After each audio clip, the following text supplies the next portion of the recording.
मंगल आपकी कुंडली के अंदर मंगल में रहेंगे या दंगल करेंगे, अमंगल भी कर सकते हैं। लेकिन मंगल अगर दूसरे घर में हैं तो करेंगे क्या? आज इस बात को देखते हैं और समझते हैं दर्शकों।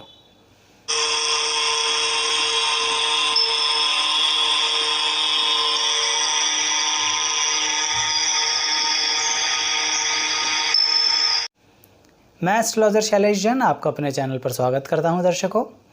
सबसे पहले तो ये देखिए कि आपकी जन्मपत्री में मंगल सेकंड हाउस में हैं या नहीं हैं। अगर मंगल आपके सेकंड हाउस में हैं तो जैसा आपको यहाँ जन्मपत्री में दिख रहा है ठीक वैसे ही आपके मंगल आपकी कुंडली में बैठे होंगे। तब आप कह सकते हैं कि आपके मंगल द्वितीय घर में हैं, दूसरे भाव में हैं, सेकंड हाउस में हैं। इसका प्रभाव क्या होता है? मंगल जब दूसरे हाउस में होते हैं तो मैं हमेशा लोगों से एक बात कहता हूँ कि बहुत संभल के बोलो। क्यों?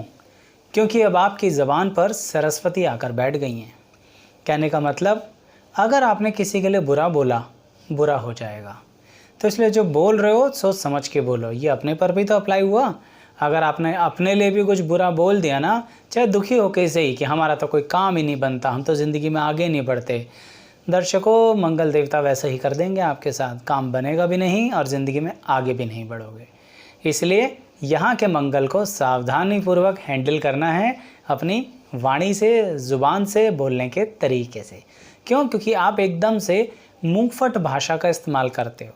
आइडिया आया तुरंत बोल दिया, विचार आए तुरंत कह दिया। ज़रा सावधान हो जाइए, यही कहना चाहता हूँ। यहाँ पे मंगल परिवार से संबंधित आपको एक मतभेद कर देता है। जिस जगह यानी जिस परिवार में आपने जन्म लिया है उनसे आपकी जरा बनने में थोड़ी तकलीफ़ होती है। आपके विचार, आपका स्वभाव, आपका जीवन जीने का ढंग उनसे मेल नहीं खाता। आप धीरे धीरे अपनी ज़िंदगी में जैसे जैसे आपकी उम्र आगे जाती है, आप अपने तरह से जीवन को बिताना चाहते हैं, कुछ ना कुछ परिवार और उस कुटुंब के साथ आपका जीवन व्यापन करने में दिक्कत आती ही है। इसी कारण आप अपनी परंपराओं को भी मानने से थोड़ा सा ऐतराज़ करते हैं अगर मंगल आपका सेकंड हाउस में है तो। अब इसका मतलब ये नहीं है कि आप गलत हैं। मैं तो बिल्कुल नहीं मानता। मैं तो ये मानता हूँ कि मंगल ग्रह आप पर प्रभाव दे रहे हैं। आप अगर एक परंपरा को नहीं मान रहे तो दूसरी परंपरा को मान रहे हैं।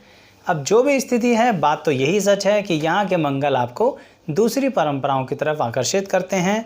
आप उन्हें मानते भी हैं और अडॉप्ट भी करते हैं। आप लोगों ने कभी कभी सुना होगा ना, लोग धर्म परिवर्तन कर लेते हैं। दर्शकों, मंगल जिनका सेकंड हाउस में होता है, कई बार देखा गया है कि उन्होंने अपना धर्म परिवर्तन किया है। अब जिसने नहीं किया वो ये ना कहे कि मैंने तो धर्म परिवर्तन किया नहीं तो मेरे पे अप्लाई नहीं कर रहा। ऐसा नहीं है। मंगल सेकंड हाउस में है तो कहने का मतलब ये है कि आप अपने हिसाब से अपनी ज़िंदगी को आगे बढ़ाएंगे। मंगल यहाँ पर रह के आपको संतान पक्ष की तरफ से एक खुशी भी देते हैं तो एक गम भी देते हैं। जी हाँ, दोनों प्रोवाइड करेंगे आपको। वो क्या? खुशी ये होगी कि आपके संतान अवश्य होगी। जैसा कि हिंदू परंपराओं में मान्यता है कि हमें पुत्र संतान हो तो हमारी वंश परंपरा आगे बढ़ेगी, ऐसा हिंदू परंपरा में है। तो इसलिए पुत्र संतान होगी, कन्या संतान भी होगी, लेकिन पुत्र संतान पर कुछ कष्ट होगा। ये मंगल देवता ने यहाँ पर दिक्कत दे दी, यानी संतान भी दी और कष्ट भी दिया। मंगल यहाँ पर आपको एकदम से धन देंगे, पैसा देंगे, जायदाद देंगे और एकदम से आपका पैसा, धन और जायदाद ले भी लेंगे। ऐसा क्यों? ऐसा इसलिए दर्शकों, सावधान हो जाइए। यहाँ पर मंगल एक बात खास कहते हैं कि जैसा चरित्र वैसे विचार, जैसे विचार वैसा व्यवहार और वैसा जीवन। सोच के चलिएगा, चरित्र का सीधा लिंक आपके जीवन से है और यहाँ मंगल देवता बैठकर यही काम कराते हैं। अगर आपने जुआ, सट्टा या कोई भी ऐसा कार्य किया तो आपके पास धन बहुत आएगा, लेकिन मैंने बोला ना, धीरे धीरे चला जाएगा। वो पैसा टिकने वाला नहीं है। आप यानी कुछ लोग जिनका मंगल सेकंड हाउस में होता है, कभी कभी उनके वैवाहिक जीवन में एक बहुत ही ज़्यादा तनाव देखा गया है। तनाव इस तरह का भी हो सकता है कि शादी देर से हो, यानी जिस परंपरा में आप पैदा हुए हैं उस परंपरा के अनुसार आपका विवाह देर से माना जाएगा। मान लीजिए आपके परंपरा में, आपके रिश्तों के अंदर, रिश्तेदारियों के अंदर 24 साल में शादी हो जाती है, तो आपकी तो 30 साल तक होने वाली नहीं। आप ऐसी परंपरा में हैं जहाँ 30 साल तक हो जाती है तो आपकी 36 साल तक होने वाली नहीं। इसलिए कह रहा हूँ कि विघ्न, डिले इन मैरिज, मंगल यहाँ पर सेकंड हाउस में फल दे देते हैं। लेकिन अगर शादी हो गई जल्दी तो क्या, तो उन विवाह में मैंने डिस्प्यूट्स देखा है, मतभेद देखा है, लोगों की आपस में बनती कम है, या ऐसा समझ लीजिए मंगल देवता कर देते हैं दंगल यहाँ पर।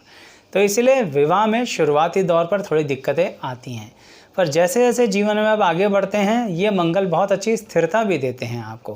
कहने का मतलब अब बात सिर्फ विवाह की नहीं कर रहा मैं, अब मैं यहाँ काम धंधे की भी बात कर रहा हूँ, आपके अपनी सोच और व्यवहार की बात भी कर रहा हूँ, आपके चरित्र की बात की कर रहा हूँ कि अगर आप मंगल देवता को सुधारना चाहते हैं तो चरित्र पर खास ध्यान दीजिए। जैसे जैसे जीवन में आगे बढ़ेंगे ना दर्शकों, अपने व्यवहार पे खास ध्यान दीजिए, अपनी वाणी पर खास ध्यान दीजिए, शांत हो जाइए।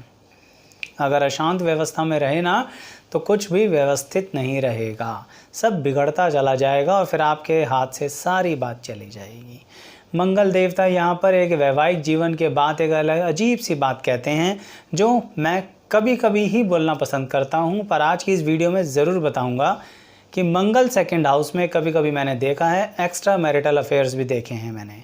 वैवाहिक जीवन होने के बावजूद भी किसी और से संबंध बनाना, चाहे वो मैत्री संबंध हो या अनैतिक संबंध हो, पर संबंधों का मिलाप यहाँ पर देखा गया है। सबके साथ तो नहीं होता पर कुछ के साथ होता है, इसमें राशियों का और बाकी ग्रहों का रोल भी आ जाता है। पर जिसके साथ भी होता है वो खास सावधानी रखें। आप अपनी बचत को, अपनी सेविंग्स को, अपनी इन्वेस्टमेंट को, सबको लुटाने वाले हैं, तैयार रहिए। आप बर्बाद होने वाले हैं, तैयार रहिए। मेरे इन कठोर शब्दों से आपको लगेगा बेकार की बातें कर रहे हैं, पर जिस दिन होगा, सड़क पर खड़े होंगे ना, करोड़ से रोड पर आओगे, उस दिन याद आ जाएगा। मैं ये नहीं कह रहा कि आप चरित्रवान नहीं हैं, दुष्चरित्र हैं, मैं सिर्फ ये कह रहा हूँ कि यहाँ मंगल कहते हैं कि सीधा सीधा चलो तो मंगल में, आड़े तिरछे चले तो दंगल करने में कमी नहीं करेंगे मंगल देवता। खाने पीने के बारे में बात करते हैं कि मंगल कैसा भोजन देना पसंद करते हैं आपको। आप खाएंगे चटपटा, मसालेदार, यानी कोई भी ऐसा तीखा जिसे खाकर आँख, नाक और कान तीनों लाल हो जाएं और धुआं निकल जाए, इस तरह का खाना खाना पसंद करते हैं दर्शकों। मंगल यहाँ पर आपको एक बात कहते हैं कि आप कोई भी पैसा किसी को जब दें तो बहुत सोच समझ के दें। आपके पैसे के डूबने का खतरा बहुत ज़्यादा रहता है। क्यों? क्योंकि आप थोड़े से यहाँ इमोशनल माने जाते हैं, सेंटिमेंटल माने जाते हैं। इसलिए अपने पैसे को सोच समझ के किसी को उधार दें, नहीं तो आपका पैसा वापसी आने वाला नहीं है, चाहे आपका समय कितना ही शुभ क्यों ना चल रहा हो। साथ ही मंगल यहाँ एक बात और कहते हैं कि अगर आप किसी और के पैसे से ऐश करना चाह रहे हैं, कहने का मतलब आपने लिया दूसरे व्यक्ति से उधार, हाथ जोड़ के मजबूर होकर सामने वाले से कह रहे हैं मैं बड़ा मजबूरी में हूँ, मैं बड़ा परेशान चल रहा हूँ, मेरी ज़िंदगी में बड़े उतार चढ़ाव चल रहे हैं, मुझे पैसे की बहुत सहायता चाहिए, नहीं तो मेरे मान सम्मान को ठेस पहुँच जाएगी। सामने वाले ने आपकी सहायता कर दी, उसके बाद आपने उस पैसे का सही इस्तेमाल नहीं किया, आपने झूठ बोल के पैसा लिया, तैयार रहिए आपके घर के ऊपर एक बहुत बड़ी परेशानी आने वाली है। यहाँ पर मंगल देवता खास ध्यान देते हैं इन सब बातों पर, इसलिए बार बार कह रहा हूँ चरित्र पर खास ध्यान दीजिए। यहाँ चरित्र सिर्फ हम विवाह या विवाह से संबंधित बातें नहीं कर रहे, मंगल को मंगलमय बनाना है तो चरित्र को सुधारना पड़ेगा। ये बहुत इंपॉर्टेंट कंडीशन है सेकंड हाउस के मंगल की। अब व्यवहार और विचार आपका, जैसा आप ठीक समझें। वीडियो अच्छे लगे तो लाइक भी कीजिएगा, शेयर भी कीजिएगा और मेरे चैनल को सब्सक्राइब कीजिए। साथ ही और ग्रह, अन्य ग्रह कौन कहाँ बैठा है, कैसा फल देता है, उन सभी के वीडियोस का लिंक डिस्क्रिप्शन बॉक्स में दिया है, जाके उन्हें भी देखने की कोशिश कीजिए। धन्यवाद।